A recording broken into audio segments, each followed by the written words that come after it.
Hello, this is Dr. Lee from Dr. SmiLee. Today we are going to talk about cariogenicity and how to reduce sugar consumption. So what's cariogenicity? Basically, it's a potential of food causing cavities, which means if there is a high cariogenic food, it has a higher tendency to cause cavities than low cariogenic food. So basically, what determines cariogenicity? First one, how long it's gonna stay in the mouth, which means if it's a sticky food like chocolate caramel, that is high cariogenic. Second, basically if it's acidogenic, which means if it creates acids such as orange juice, pineapple juice, anything that could be good for health, that might not be good for teeth.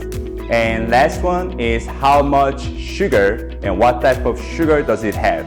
For example, does it have a corn syrup in it, or does it have just sugar in it, or does it have both in it? So now we're going to talk about some example. High cariogenic food includes chocolates, resin, banana, muffin, any kind of sticky food. So chocolate, I said it, caramel, anything that you can think of. Moderate ones usually are salty ones. So just think of it as a salty crackers, such as salt lime, potato chips, and then pretzels. Yes, pretzels does cause cavity. And then now the low cariogenic ones are gelatin, bologna, milk, yogurt, and basically peanuts. So now we're going to talk about what are the ways to cut down this sugar consumption. Basically, we have some sugar substitutes. Basically, first one is saccharin. The commercial name of that is sweet and low. It is 300 times sweeter than sugar, and then body does not metabolize it. So basically has 0 calorie. At the same time, since it's not cavity, it's not going to cause as much as cavity as the original sugar. Second one is aspartame. This is very famous because this is in Diet Coke. But now there's one precaution about this aspartame, because if patient does not have an enzyme to dissolve something called phenylalanine, that's an amino acid, you can get something called PKU. So if you're in this category, now you're down to the third option, which is sucralose, is basically called Splenda.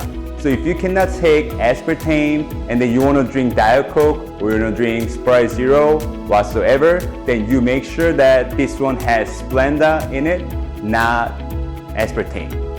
And now we're going to talk about basically what snack we can have, because you guys are going to go back to school. So first snack option, this is going to be conserving the calorie, which means it's good for your diet. At the same time, it's not going to cause that much cavity. So first option is yogurts, berries, and peanuts. So basically, depending on what you talked about just before, these are low cariogenic food, so that's good. And now second, we also have very diet option for people who are trying to lose weight for summer, boiled eggs, veggie sticks, and unsweetened tea.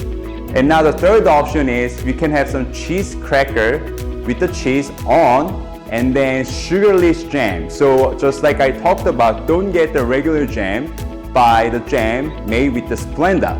Then basically it does not have a sugar, so it still tastes good, but then you're not gonna get as much as cavity. So that's pretty much it for today. Thank you for watching this video and hope to see you guys soon.